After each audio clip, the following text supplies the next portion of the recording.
The day before my sister's wedding, I woke up to a horrifying reality. My hair was gone, cut while I slept, an act of justice my mother deemed necessary so I wouldn't outshine the bride. They thought they had diminished me, broken my spirit, but they had no idea what was about to happen. Hi Reddit. I'm 34F, and honestly, I still don't know how to begin unpacking what just happened. I keep staring at the mirror, touching the uneven strands of what used to be my hair, and wondering how on earth I ended up here, standing in the ruins of what used to be family. I guess if I want to make sense of this for you, I should start with the characters in this disaster. There's me, Ilara. I live about 4 hours away from my hometown and have, for the most part, built a quiet, peaceful life. I work as an art teacher at a local community center, live with my dog in a small, sunlit apartment, and I'm someone who genuinely enjoys solitude and simplicity. I've never been one for the spotlight, which makes what happened all the more bizarre. Then there's my mother, Denise. My relationship with her has always been complicated. Growing up, it felt like I was constantly auditioning for her approval. It didn't matter if I got good grades, cleaned the kitchen without being asked, or even helped Corinne with her school projects. Denise would only ever seem proud if it somehow benefited my younger sister. Ah yes, Corinne. She's 29, the baby of the family, and my mother's obvious favorite. I know that sounds dramatic, but if you've ever sat through a family dinner where your own mother refers to your sibling as our little miracle while calling you so practical, you'll understand what I mean. Corinne was born after a miscarriage and a few years of trying, and ever since then, she's been treated like a rare gem, precious, delicate, and untouchable. Now, Corinne is the type who can make anything about herself. She has a knack for playing both the victim and the star of the show simultaneously. If you bring up something difficult happening in your life, she'll somehow relate it back to a time she suffered worse. And yet, she also needs constant praise, affirmation, and admiration. A few years ago, I started noticing how her social media posts weren't just about updates. They were carefully curated exhibitions. Posing with volunteer groups she only visited once. Talking about wedding planning stress for months before she was even engaged. You get the picture. The wedding had been in the works for over a year. Tyler, her fiancé, is a soft-spoken guy who smiles too much and, from what I can tell, doesn't push back on anything she says. I wouldn't say he's a bad person, just the type who would rather avoid tension than stand up for what's right. Which makes him perfect for Corinne.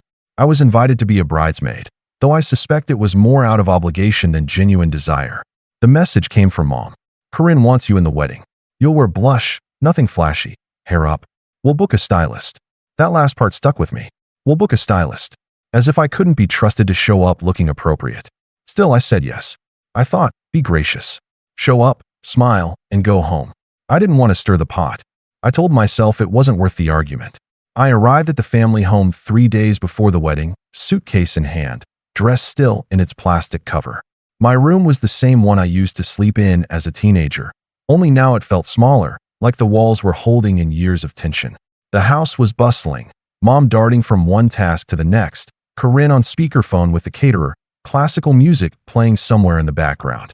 I gave Corinne a polite hug when I saw her, only to be met with a once-over glance and a flat, "Your hair's really long now." It wasn't a compliment. "It suits you," I said calmly, brushing past it. She didn't reply. Over the next 2 days, things were mostly surface level. Lots of small talk. Lots of passive-aggressive suggestions from Mom. I noticed they were quick to point out anything they felt didn't match the theme. My nail color was too loud. My shoes weren't the shade of blush we agreed on. Even the way I curled my hair for the bridal brunch earned a pointed look from Corinne, followed by a muttered, "Some people just can't help making everything about themselves." I wanted to believe I was imagining the hostility, that I was being sensitive. But when Corinne announced that she had decided to change the seating chart last minute, moving me to a far corner so you'll have more quiet, I knew it wasn't in my head. Still, I kept calm. I didn't bite back. I figured, one more day and I'd be done with all of it. Then came the morning before the wedding. I woke up around 7:30 a.m., a little groggy, but otherwise fine. The light was filtering through the curtains. I remember thinking I might go for a walk before the rehearsal dinner chaos began. I ran my fingers through my hair, and I froze. My fingertips brushed against something jagged, uneven. Confused, I sat up and looked at the pillow, scattered with long, dark strands. I rushed to the bathroom, flicked on the light, and stood there in silence. The right side of my hair had been cut, not trimmed, not styled, hacked. One section was cut close to the scalp, while others were blunt and uneven. It looked like someone had taken safety scissors and attacked me in my sleep. My scalp prickled. I couldn't breathe. I staggered back, heart racing. I checked the room. Nothing seemed disturbed. The window was locked. The door had been shut when I woke up, which meant someone had come into my room while I slept. I threw on a sweater and rushed downstairs, still in shock. I must have looked half-crazed because Mom raised her eyebrows before I even spoke. "Alara," she said evenly, setting down a tray of fruit. "I wondered when you'd come down." I stared at her. "Someone cut my hair." She didn't flinch. "Yes, that was me." I blinked. For a second, I thought I'd misheard. "I did it," she continued, with a sigh. "I didn't want to, but I had to. You were going to draw attention away from Corinne tomorrow. We couldn't allow that." I looked at her. Truly looked. There was no remorse in her expression. No shame. Just cold practicality. "You cut my hair in the middle of the night while I was asleep," I whispered. "That's not something you had to do. That's insane." At that moment, Corinne walked in, robes cinched tight, sipping something from a pale pink mug. She saw me and smiled, like she was relieved. "I told her you wouldn't understand," she said, brushing past me. "You always make everything about you, Alara. This is my wedding." I couldn't even form words. Mom chimed in again. "You should be thanking us. You'll still look fine, and now Corinne doesn't have to worry about being overshadowed by her sister trying to look like a celebrity on her special day." They spoke like it was reasonable, like they had adjusted a crooked centerpiece. I didn't speak. I couldn't. Standing there in the kitchen, staring at my mother and Corinne as they sipped their tea like everything was normal, I felt something in me start to calcify. I wasn't just angry, I was done. All the years of biting my tongue, of going along to keep the peace, of convincing myself that if I was just calmer, more understanding, less dramatic, I could coexist with them, it evaporated. Whatever thread had tied me to their world, it snapped right then and there. "I'm going back to my room," I said quietly. My voice didn't shake, and that surprised even me. Corinne rolled her eyes.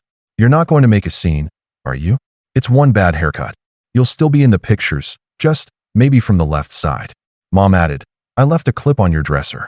You can twist it up and make it work. It's not that bad, Alara, if you'd stop being so dramatic for once." I didn't answer. I turned and walked upstairs, slow and deliberate, feeling the weight of their words pressing against the back of my skull. When I closed the door behind me, I leaned against it and exhaled for the first time since waking up. My reflection in the mirror was unrecognizable. I'd always worn my hair long, usually in loose waves. It wasn't about vanity. It was one of the few things that made me feel quietly confident, like armor. It framed my face, softened the sharpness in my features. Now, the right side was choppy and raw, like something had been stolen from me in the night. But here's the thing. When someone thinks they've humiliated you, when they expect you to crumble and retreat, and you don't, that's the moment you take back the power. I sat down, pulled out my phone, and took a picture. Not for vanity, for documentation. Then I opened my laptop. Now, before you think this turns into a legal battle or something grand, let me say, I wasn't thinking that far ahead yet. My first instinct wasn't revenge. It was clarity. I needed to stop doubting myself. For so many years, I dismissed their behavior as difficult or tense family dynamics. But standing in that room with hacked-off hair was my wake-up call. This wasn't a misunderstanding. This was a calculated act, and they didn't even try to hide it. At noon, I heard a soft knock on the door. "Alara? Are you almost ready?" It was my aunt, Noelle, my mom's sister, and one of the only family members I could tolerate. She'd flown in from Vermont and was staying in a nearby hotel. I opened the door partway. She blinked. "Oh my, what happened?" I told her everything. Slowly, carefully. She listened, her hand pressed to her chest, her face twisting between disbelief and fury. "They what?" she whispered. "Denise cut your hair while you were asleep?" And Corinne knew. I nodded. She looked like she didn't know whether to scream or cry. "Alara, this is deranged. Are you okay? What do you want to do?" "I don't know yet," I said, "but I'm not pretending everything's fine." "Good," she said fiercely, "because it isn't. And you shouldn't." By the time the rehearsal dinner rolled around, I had pulled myself together as best I could. I styled what was left of my hair into a low twist, concealing the damage with some effort. I wasn't going to hide, and I certainly wasn't going to cry in a corner. I wore a navy blue wrap dress, not the blush bridesmaid gown. That was intentional. As I stepped out of the car at the country club, my mom spotted me across the parking lot. Her face went stiff. "Alara," she called, walking quickly toward me. Where's your dress? I decided not to wear it, I said simply. Her eyes narrowed. We agreed on a theme. No, I replied. You decided on a theme. I was never asked what I wanted. This is not the time to be difficult, she snapped. It's not the time to cut people's hair in their sleep either, I said, my voice low and steady. She looked around, as if making sure no one was listening.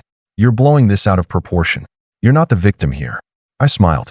You just said I wasn't the victim, after you admitted to attacking me in my sleep. That's an interesting thing to say. Before she could respond, Corinne appeared. She looked flawless, of course. Hair in a polished updo, dress tailored to perfection.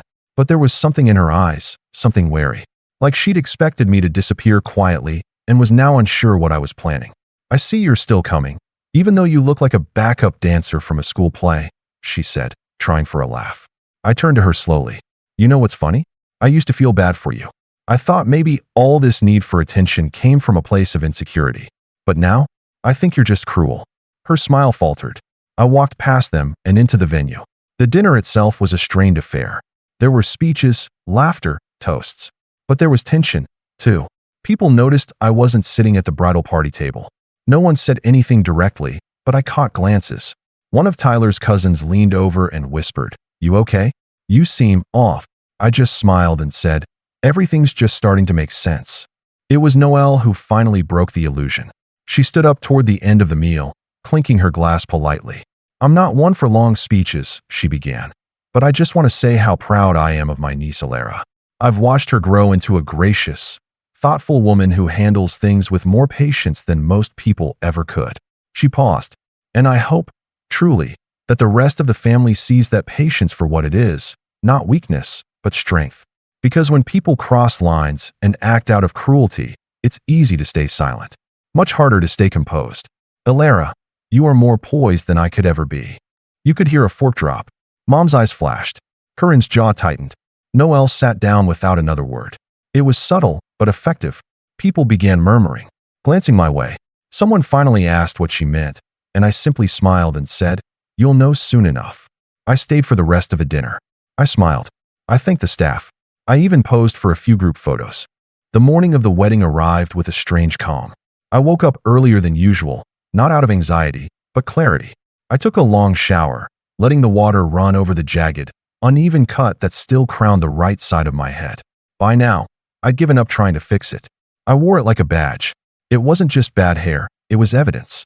A mark of what they had done in their attempt to humiliate me, to shrink me down until I no longer threatened their fragile narrative. But they'd miscalculated. They thought cutting my hair would make me invisible. They didn't realize it had made me unforgettable. I sat at the small desk by the window in the guest room, sipping tea and reviewing my notes one last time. My phone buzzed with texts from my Aunt Noelle and two cousins who had overheard parts of last night's awkward aftermath. The word had started to trickle out. Whispers at the rehearsal dinner had traveled fast. Something had happened, something serious, and people were starting to ask questions. But I didn't respond to the messages right away. I had my own plan, and it required precision. By 10 a.m., the house was a flurry of activity. Hairdressers, makeup artists, florists, all rotating through like a parade of politeness and practiced smiles. The bridal suite was down the hall, and I could hear Corinne's laughter now and then, interspersed with the sharp commands she always disguised as gentle requests. Mom's voice was the louder one, managing everyone's time like a clipboard-wielding general. I dressed deliberately, not in the blush gown. That had been ruined in more ways than one. Instead, I wore a soft gray midi dress, elegant, simple, and just formal enough to toe the line. I did my makeup carefully, choosing soft tones that brought out my eyes, and left my hair as it was, twisted into a half-up braid that exposed every jagged edge. No one could look at me and think this was a fashion choice. It was a statement. At exactly 11:30, I left the house and headed to the venue, a beautiful historic estate about 20 minutes away. I arrived before most of the guests and was greeted by one of the planners. Alara, they told me you weren't coming with the bridal party. I'm arriving on my own, I said with a pleasant smile. It's simpler that way. She didn't question it, just showed me to the side garden where the family was scheduled to take photos before the ceremony. That's when I saw Tyler. He was standing under the arbor, adjusting his cufflinks, looking every bit the groom. When he turned and saw me, his smile froze for half a second. I watched his eyes dart up to my hair. Then his face softened, and he walked toward me slowly. "Alara," he said, voice low. I heard something happened, but I didn't know it was. He hesitated, searching for words. "Extreme?" I offered, smiling thinly. "I'm sorry," he said. "I should have said something earlier. Corinne told me you had a meltdown over your dress and stormed off. I didn't believe it, but you didn't ask," I said, still calm. "You let them tell the story." He looked at the ground. "I guess I did." "Well," I said, reaching into my bag, "I'll be telling my sides soon enough." Before he could ask what I meant, I handed him a folded piece of paper, a printed version of the timeline. My version. It listed the night I arrived, the text from Mom, the conversation at the bridal brunch, the haircut, their admissions, even Corinne's mocking remark afterward. All documented. All clear. "Why are you showing me this?" he asked. "Because you're marrying into this family, and you deserve to know what you're stepping into." He opened his mouth to respond, but before he could, I turned and walked inside. It was time. The guests were starting to arrive now, their voices echoing lightly in the marbled entryway. The ceremony was to begin in less than an hour, and the energy was shifting into the polished, smiling chaos weddings always become in the final stretch. I found Noelle in the lobby, speaking quietly to my cousin Leora. Both of them turned when they saw me. "Alara," Noelle said gently. "Are you ready?" I nodded. "Did you go through with it?" she asked. I gave him the truth, I replied. Now we wait. We didn't have to wait long. 15 minutes before the ceremony, the wedding coordinator approached the bridal suite and knocked once before walking in. I stood in the hallway, quiet and unseen, as voices erupted inside. "No, she can't just..." What did she tell him? It was Corinne, unmistakably. A few seconds later, the door flung open, and she stepped out, still in her dressing robe, face flushed and furious. She saw me. Her lips pressed into a thin, tight line. "You had no right," she hissed. "I had every right," I replied, keeping my voice measured. "You and Mom violated my body in the name of not stealing your spotlight. You humiliated me, lied about it, and then expected me to sit quietly while you played the perfect bride. You're trying to ruin my wedding," she snapped. "No," I said. "You did that the moment you decided a haircut was more important than a relationship." She took a step closer, lowering her voice. "Tyler is still going to marry me," she said. "All your little sob story did was make you look desperate." "We'll see," I said. "You always assumed people would side with you. But once people start to see past the curtain," she scoffed, then turned on her heel and slammed the suite door behind her. I waited, and it happened sooner than I thought. 10 minutes before the ceremony, Tyler's best man stepped up to the podium with a microphone in hand. At first, everyone thought he was giving the usual reminder to silence phones and find seats. Instead, he cleared his throat and said, "Ladies and gentlemen, there's been a slight change in the schedule. Please remain seated while we communicate with the wedding party." Murmurs filled the air. Chairs creaked. Guests glanced around. Then the doors to the bridal suite opened again. But it wasn't Corinne who emerged. It was my mother. She looked rattled, like she'd been slapped by the wind. Her carefully curled hair was already starting to lose shape, and her face had gone pale. She spotted me instantly. "Alara," she said sharply. "What did you do?" I turned slowly. "I told the truth," I said. "You've humiliated Corinne. She's in tears. She's locked herself in the dressing room. She cut my hair in my sleep," I said louder now. "You cut my hair while I was unconscious, because you thought I'd look better than your favorite daughter." Several guests had turned to look. Some gasped. One older aunt covered her mouth. Mom took a step toward me. "You are trying to destroy this family." "No," I said. "You did that. I'm just letting people see it." She opened her mouth again, but this time, I didn't let her speak. I turned to the room, to the guests, to the friends and relatives who had known me since I was a child. And I told them everything. What they did, how they planned it, what they said afterward. And then I said, calmly, "I won't stay and pretend this is normal. I won't play along." I didn't wait for a response. I walked out. As I stepped out of the venue, the warm afternoon sun hit my face, and I realized I hadn't taken a full breath in days. There was something surreal about walking away from the building, past the perfectly trimmed hedges and parked cars lined up along the driveway, as if I were stepping out of a play I'd never agreed to be in. Behind me, the voices rose. Shuffling. Uncertainty. I didn't need to look back to know that the chaos I'd left inside was unfolding exactly the way it needed to. I got into my car, hands still slightly trembling, and sat there for a while. No music, no distractions, just the slow return of peace in my chest, the stillness after the storm. Then I drove to the hotel where Noelle was staying. She met me in the lobby with a look that said everything: relief, pride, and something else that felt like solidarity. "You did it," she said, giving me a firm hug. "They'll never be able to rewrite this one." "I didn't do it for revenge," I said, though even I wasn't sure if that was entirely true. "I just wanted it to stop. The pretending, the silence. It needed to happen," she said. "Some truths have to be heard out loud." We had a quiet dinner together that night. I didn't feel like celebrating, but I didn't want to be alone either. And in that little restaurant, away from the tension and fake smiles of the venue, I felt more seen than I had in years. By the next morning, the news had spread through the family like wildfire. The wedding had not happened. Tyler had called it off, privately, quietly, just before the ceremony was meant to begin. I wasn't there to see it, but Noelle spoke to one of the groomsmen, who described it as gentle but final. Tyler had apparently spoken to Corinne behind closed doors for about 15 minutes. No shouting, no dramatic gestures, just a calm, heavy ending. He then stood before the guests, those who had remained despite the tension, and simply said that the wedding would not continue, that there were personal matters that needed attention, that they appreciated everyone's time and presence, but they would not be moving forward. Corinne, I was told, didn't leave her dressing room for hours. Denise? She spent the next day calling everyone she could to clarify what had happened. Her version shifted depending on who she spoke to.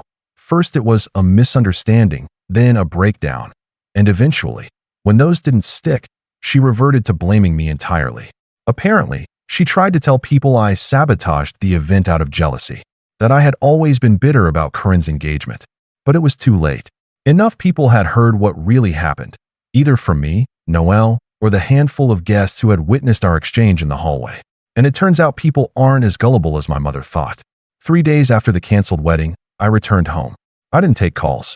I didn't respond to messages from my mother, which ranged from icy silence to guilt-laced paragraphs about what I'd done to the family. Corinne never reached out. Not a word. Not even to deny what she did. And I was fine with that. I didn't need closure from them. In the following weeks, I cut off contact entirely. I blocked both of them, Denise and Corinne, on every platform. I didn't announce it. I didn't make it dramatic. I simply stopped allowing them space in my life. I reconnected with a few cousins who reached out after the wedding, people who admitted they'd seen signs over the years but never said anything. Some apologized. Others just offered quiet support.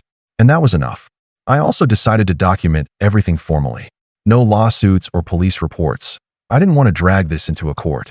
But I did speak with a lawyer about my options, just in case. And I wrote everything down. Not for revenge, but for the record. If they ever tried to spin it again, I wanted to have the truth in black and white. As for Tyler, he emailed me about 2 weeks later. A short, respectful note. "Alara, I'm so sorry for what you went through. I didn't see things clearly until that day, and that's on me. Thank you for opening my eyes. I hope you're doing well. Tyler." I never replied. I didn't need anything from him, either. But I appreciated the message. Over time, I began to feel like myself again. I got a proper haircut, one that evened out the damage. I returned to my art classes, and my students, sweet kids with big hearts, immediately noticed. "You look fierce," one of them said with a grin. And maybe I did. Because even though the haircut had been done to humiliate me, it had become a symbol of something else, that they had tried to break me and failed. Where are they now? Denise still lives in the same house. She occasionally sends messages through extended relatives, usually something vague and dramatic like, "I hope one day she'll come to her senses." From what I hear, she's still trying to control everything around her, still telling her version of the story, though fewer people seem willing to listen these days. Corinne moved out of town for a while. The canceled wedding was a blow to her pride, and apparently, she couldn't face the whispers. She deleted most of her social media, though I have no interest in keeping tabs. She never apologized, never even acknowledged what she did. And that's fine, because here's the truth. I'm not interested in being part of a family where cruelty is normalized, where silence is expected, and where the person who finally speaks up is labeled the villain.